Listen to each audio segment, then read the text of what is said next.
last week has been a bad sell-off in the tech, software, and crypto markets. Bitcoin specifically fell under 70,000 as Treasury Secretary Scott Bessent said no crypto bailouts. Crypto and Bitcoin has been in a crypto winter, I think, since January of last year. And I think it's likely we'll go down further.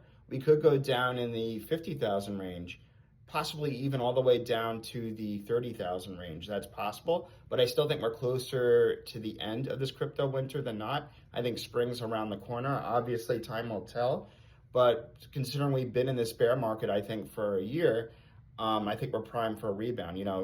Software stocks have been getting hammered too recently because of fears of, with AI agents and vibe coding, you would think, on surface, you might not need to pay for these fancy software as a service monthly subscriptions if your IT people could vibe code something similar.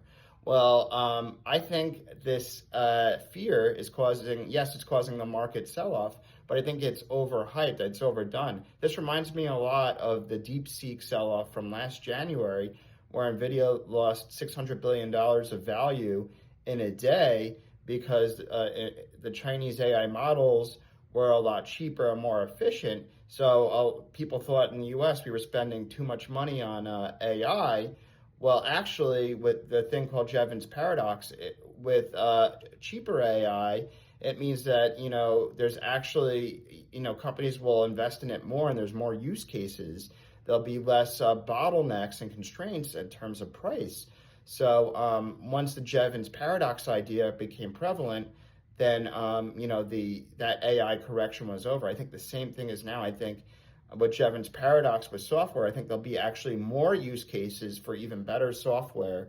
So until the market realizes that, I think we're still in for a sell-off. I think the correction that I thought would be in the spring is starting now, a 10 to 20% pullback. Is what I expect with about a 50% chance. And until we have, NVIDIA's earnings, where Kevin Warsh speaking publicly, he's perceived to be hawkish, but Stanley Druckenmiller, who works with him, said that, he's not as hawkish as everyone's making him out to be, and he'll probably follow the Alan Greenspan playbook of, pretty much cutting rates into a strong economy with productivity gains from tech. And then also until the midterm elections coming up, there could be some volatility, but I expect ultimately it'll be a buy the dip, good buy the dip opportunities coming up. And look, 2018, and 2022, we saw in the midterm election years some volatility as well. So let's stay tuned.